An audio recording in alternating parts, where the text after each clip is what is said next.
Hi friends, అందరికీ నమస్కారం. Welcome to employees updates. Friends, ఈ ఛానల్ ద్వారా టీచర్లకు, ఉద్యోగులకు మరియు పెన్షనర్లకు సంబంధించి లేటెస్ట్ అప్డేట్స్ ఎప్పటికప్పుడు తెలియజేయడం జరుగుతుంది.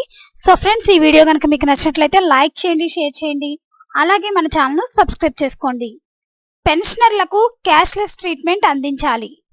రాష్ట్రంలోని పెన్షనర్లందరికీ కార్పొరేట్ ఆసుపత్రుల్లో నగదు రహిత వైద్యం అందించాలని, ఇన్ పేషెంట్లకు, అవుట్ పేషెంట్లకు ఎలాంటి ఆర్థిక పరిమితులు విధించొద్దని అఖిల భారత పెన్షనర్ల సంఘం జాతీయ కార్యదర్శి ఎన్సి లింగన్న కోరారు.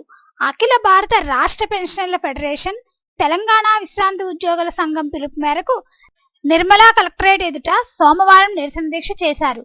ఈ సందర్భంగా వారు మాట్లాడుతూ, విశ్రాంత ఉద్యోగుల దీర్ఘకాలిక అపరిష్కృత సమస్యల పరిష్కారానికి నిరసన దీక్ష చేపట్టినట్లు తెలిపారు. తమ డిమాండ్లను కలెక్టర్ ద్వారా ప్రధానమంత్రి, రాష్ట్ర ముఖ్యమంత్రికి పంపుతున్నట్లు వెల్లడించారు. పెండింగ్ లో ఉన్న డిఆర్ రిలీఫ్ కేంద్రం ప్రకటించినట్లుగా మంజూరు చేయాలన్నారు.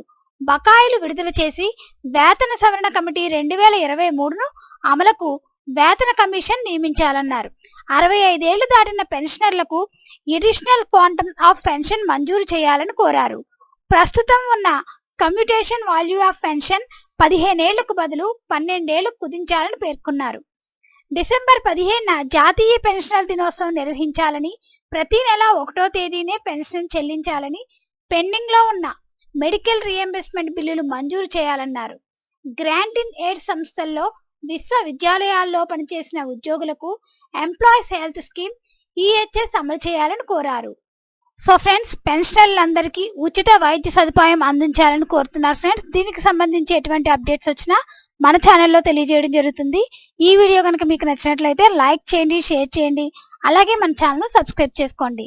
Thanks for watching this video.